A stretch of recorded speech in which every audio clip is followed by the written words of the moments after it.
Sebagai sebuah negara yang kaya dengan budayanya, Indonesia juga kaya akan cerita-cerita legenda yang mengisahkan terbentuknya sesuatu, termasuk terbentuknya pulau-pulau yang ada di Indonesia. Berikut 7 legenda terbentuknya pulau-pulau yang ada di Indonesia, versi on the spot.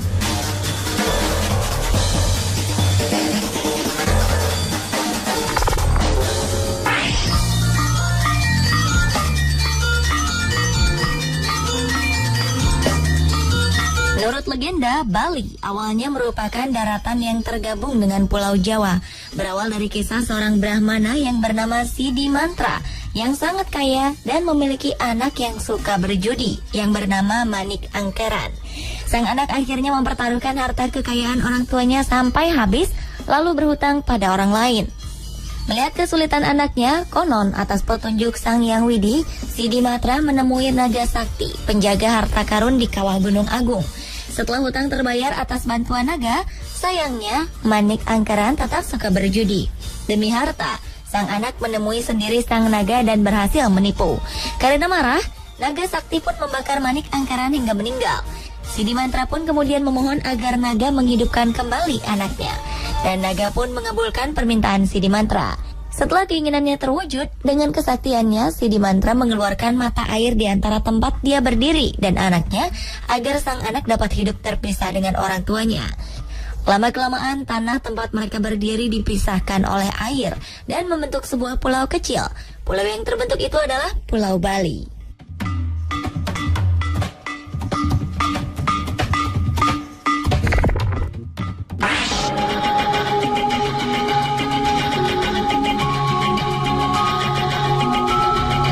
Legenda terbentuknya Pulau Samosir berkaitan erat dengan terbentuknya Danau Toba. Konon, seorang pemuda bernama Toba menikahi seorang wanita yang tidak lain adalah jelmaan dari seekor ikan. Sebelum menikah, sang wanita meminta Toba untuk berjanji tidak akan mengungkit lagi dari mana ia berasal. Mereka kemudian dikaruniai seorang anak yang diberi nama Samosir. Suatu hari, Samosir diberi tugas oleh ibunya untuk membawa makan siang untuk sang ayah yang sedang bekerja di ladang.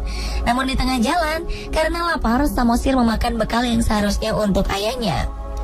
Mengetahui hal itu, Toba marah dan mengatakan bahwa Samosir adalah anak ikan. Mendengar aduan anaknya, sang ibu lalu menyuruh Samosir pergi ke puncak gunung yang paling tinggi dan menangis sekerasnya. Tidak lama kemudian, hujan pun turun dan membanjiri daerah mereka. Sang ayah, Toba, yang sedang bekerja tidak dapat melarikan diri dan akhirnya tewas tenggelam. Sementara sang ibu kembali berubah menjadi seekor ikan.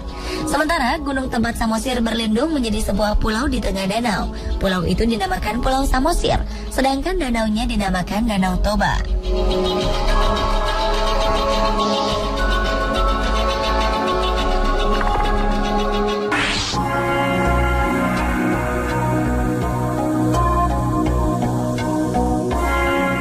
Asal-usul nama Madura berawal dari pembuangan seorang putri raja bernama Raden Ayu Tunjung Sekar ke hutan karena hamil padahal belum bersuami. Sang putri mengaku bahwa kehamilannya disebabkan oleh mimpinya yang didatangi bulan purnama. Namun raja tidak mempercayai alasan putri kesayangannya itu.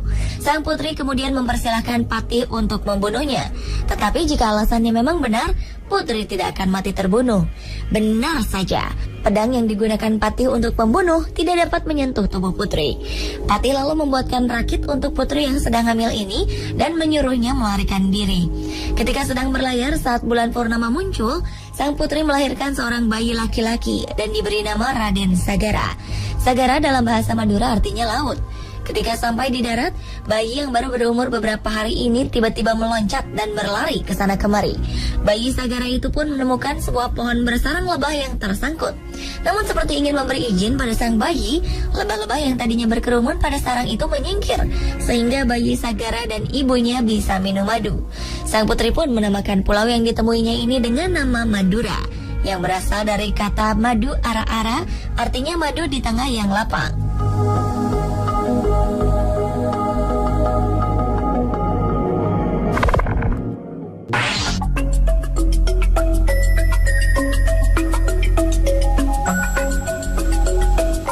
Cerita tentang terbentuknya Namanya Pulau Kalimantan berawal dari dua dewa yang bersaing merebut hati manusia untuk menyembah mereka.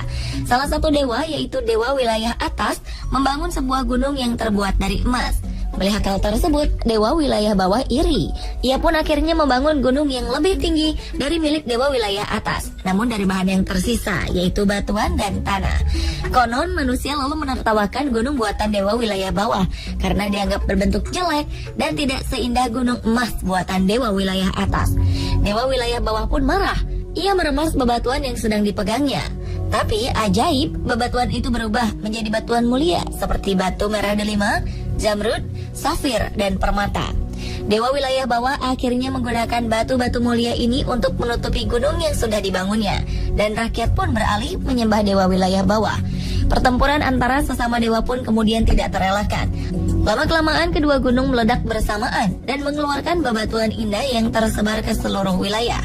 Kedua gunung pun mengeluarkan lahar panas yang akhirnya mengalir ke laut dan membentuk sebuah pulau. Pulau itu adalah Pulau Kalimantan. Konon katanya bebatuan mulia yang berasal dari pertempuran kedua dewa tertanam di dasar Pulau Kalimantan dan akan digali oleh 1000 generasi di masa depan.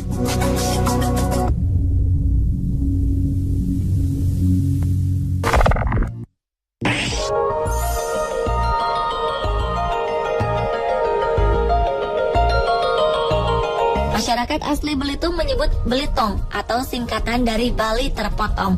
Legenda yang diturunkan dari orang tua menceritakan bahwa suatu ketika di Pulau Bali ada seorang raja yang memiliki putri yang cantik jelita. Namun sayang, memiliki penyakit kelamin. Raja dan ratu pun mengadakan sayembara untuk menyembuhkan penyakit anaknya. Tetapi tidak ada yang berhasil menyembuhkan putri. Raja pun terpaksa mengasingkan sang putri di hutan dengan ditemani oleh seekor anjing. Mereka hidup hanya berdua. Suatu hari sang putri didapati hulu balang raja dalam keadaan hamil, yang kemudian membuat sang raja marah. Raja pun berdoa kepada dewa untuk menghancurkan tanah tempat putri tinggal. Hujan dan petir kemudian terjadi di sekeliling putri dan anjingnya. Tanah itu pun lama-kelamaan retak dan terpisah dari Pulau Bali. Tanah yang terpisah diombang-ambingkan ombak hingga sampai ke dekat Pulau Sumatera. Ada dua nelayan yang melihat tanah itu, kemudian menancapkan jangkar hingga tanah tidak bergerak kemana-mana. Tanah itulah yang menjadi sebuah pulau yang dinamakan Pulau Belitung.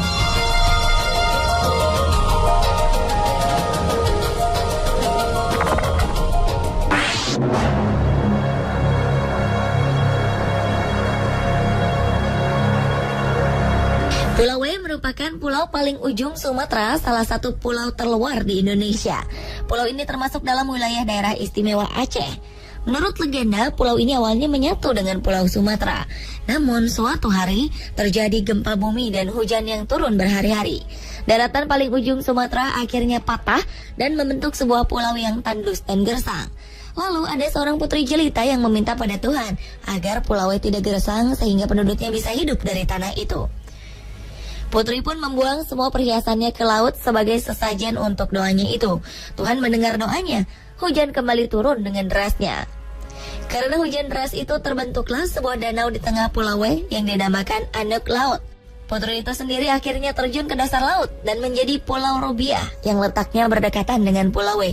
Sementara perhiasan-perhiasan yang dibuang sang putri berubah menjadi terumbu karang yang indah yang mengelilingi Pulau W.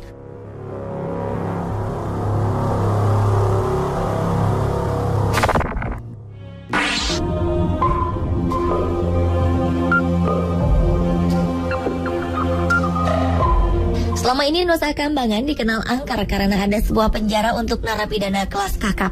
Menurut legenda, pulau yang juga dijuluki Alcatraznya Indonesia ini menyimpan sebuah legenda menarik. Cerita ini bermula dari seorang raja bernama Prabu Aji Pamoso yang disegani rakyatnya. Namun kesaktiannya tersaingi oleh seorang pertapa bernama Resikano. Mendengar hal itu, Prabu Aji berniat untuk menyingkirkan Resikano. Mendengar rencana itu, Resikano lari meninggalkan kerajaan dan bersembunyi di sebuah pulau sambil bersemedi. Namun kemudian ia tetap tewas oleh Prabu Aji. Setelah membunuh Resikano, Prabu Aji dikejutkan oleh suara gemuruh yang memanggil sang raja. Bersamaan dengan itu, jasad Resikano menghilang berganti dengan seekor naga. Prabu Aji pun melontarkan panahnya dan mengenai jantung sang naga. Tubuh naga hilang berganti menjadi seorang wanita cantik. Wanita ini ternyata bernama Dewi Wasowati. Sang wanita kemudian berterima kasih kepada Prabu Aji karena telah membebaskan dirinya. Sebagai ganti balas budinya, Dewi Wasowati memberikan sebuah bunga Wijaya Kusuma yang konon bisa menurunkan raja-raja yang berkuasa di tanah Jawa. Pulau itu pun dinamai Pulau Nusa Kambangan, yang artinya pulau yang ditubuhi bunga-bunga liar.